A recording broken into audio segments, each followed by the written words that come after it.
Greetings YouTube, Remarkable Republican here once again to bring you the truth with truth-flavored bias.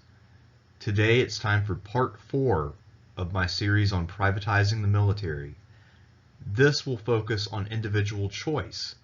Part of the problem with the traditional government-run military is that there are only a limited number of ways for people to participate in the military.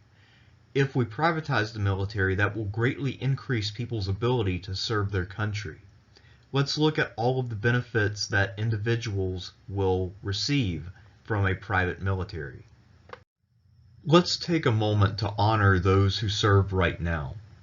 The men and women in uniform who go out there every day and put up with both the bullets of our enemies and the bullshit of our bureaucrats, but still serve our country with a smile. These great, brave troops deserve better, and under a privatized system, that's what they'll get. Now, right now, they are serving in a limited capacity because they don't have a lot of flexibility. In a privatized system, the kinds of people who want to serve will have a lot more flexibility, and they will be better able to choose the terms of their service than in the current government system. They will, of course, be the #1 candidates for new units that are formed since they have existing military experience.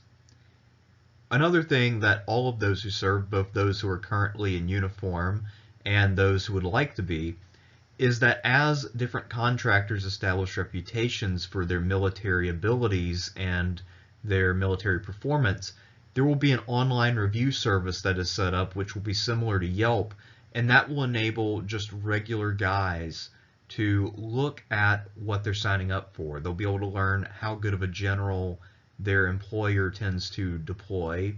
They will learn about base camp conditions, they'll learn about pay, and they will also learn about how this contractor offers post-war opportunities.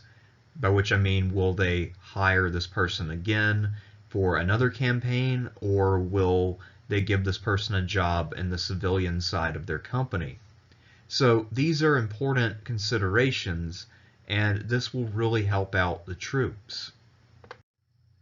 Moving on from the troops, let's look at men who choose not to do the right thing and serve their country, even when the calling is there. There are plenty of men who are able-bodied but would not serve. This system of a privatized military can push them to do the right thing by the flag without forcing them to serve an entire 20-year career. This is a great alternative, and it spreads around the price of service. Employers who sign military contracts cannot by law force an employee to go to war with them, but if that person refuses to show up, if they're ordered to by their boss, they can be fired from that company. So there is a financial incentive, and I think that this will encourage young men to do the right thing because they know they will only be going off for 6 months or however long the contract is. It won't be a career or life commitment. It will be just like when young men signed up to fight in World War I or World War II or Korea or other wars that they went to for a while and came home. With vigorous men, what they can do is use the military service as a way to impress the boss. So if they either volunteer or get chosen to go with the company, they can use their ability as soldiers in order to impress the boss. Maybe they can save the boss's life or get the most kills or whatever it might be. And then the boss will reward them when they get home with a bonus or a promotion.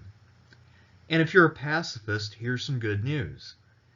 Just work for a company that is against war, or if you can negotiate not going to war with your boss, you can just settle in for mediocrity and shine the shoes of real men.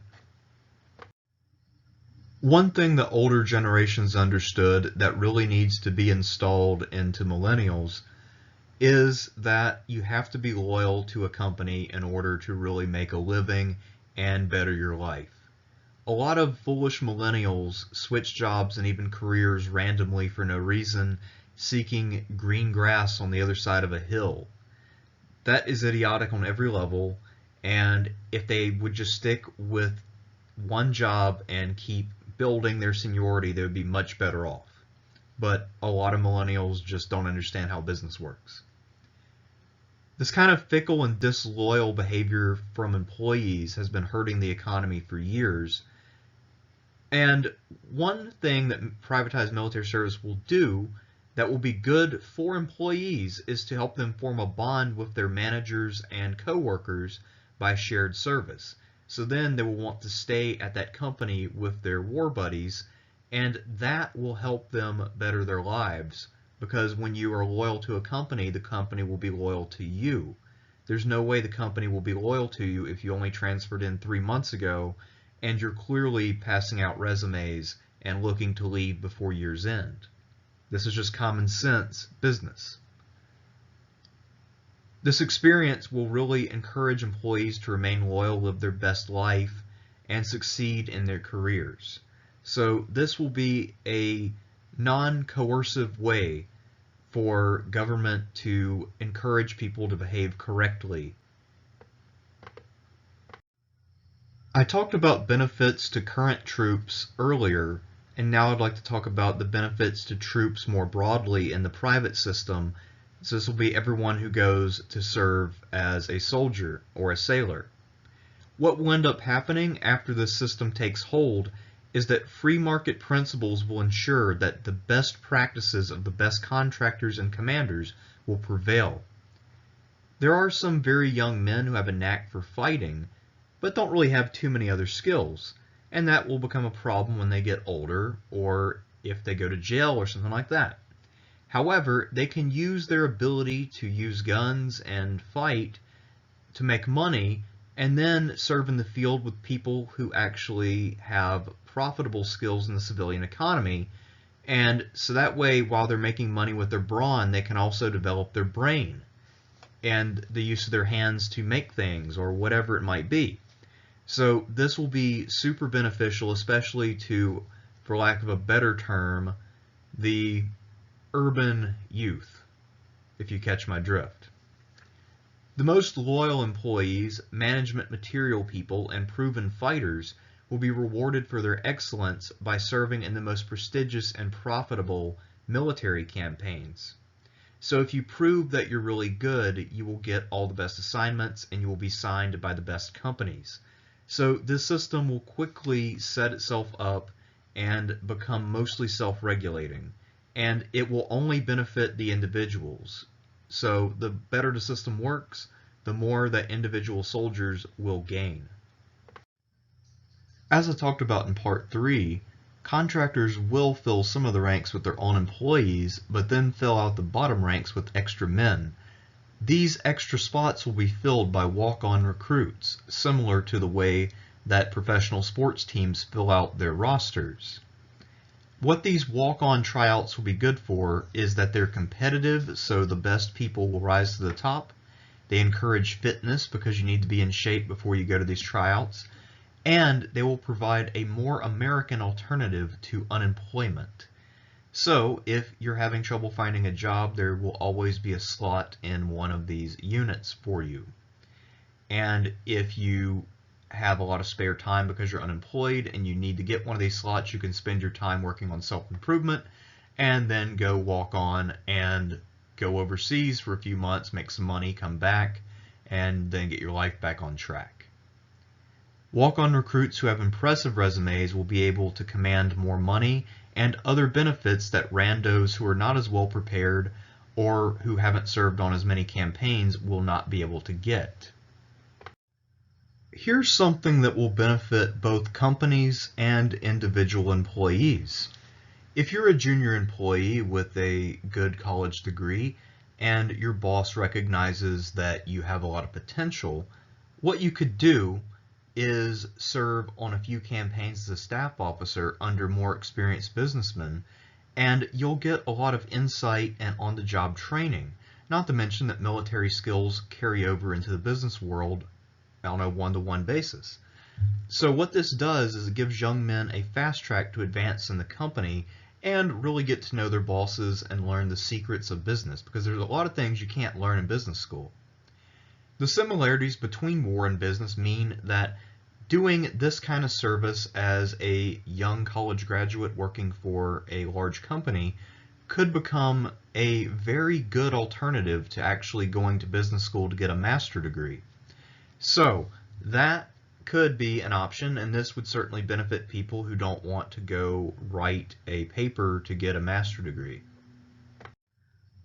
Hopefully one day we'll live in a world with a privatized military.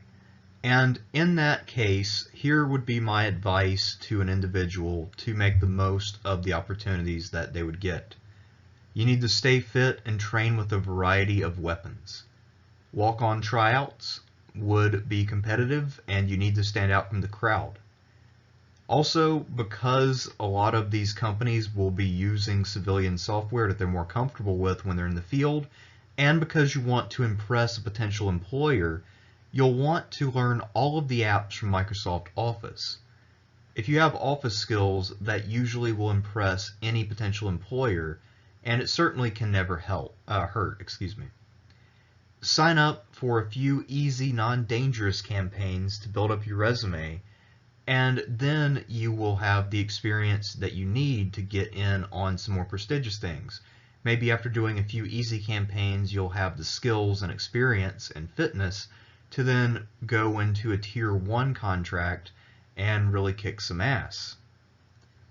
Do not serve in a unit from a company that has unions, an example being Budweiser, because the problem with unions in a military setting is that in a military setting you need meritocracy, which is something that corporations are generally good at, but that unionized workplaces are very bad at. They only value seniority and thuggishness rather than actual skills. Another piece of advice is that you need to use a video camera to record your combat performance so you can prove your valor.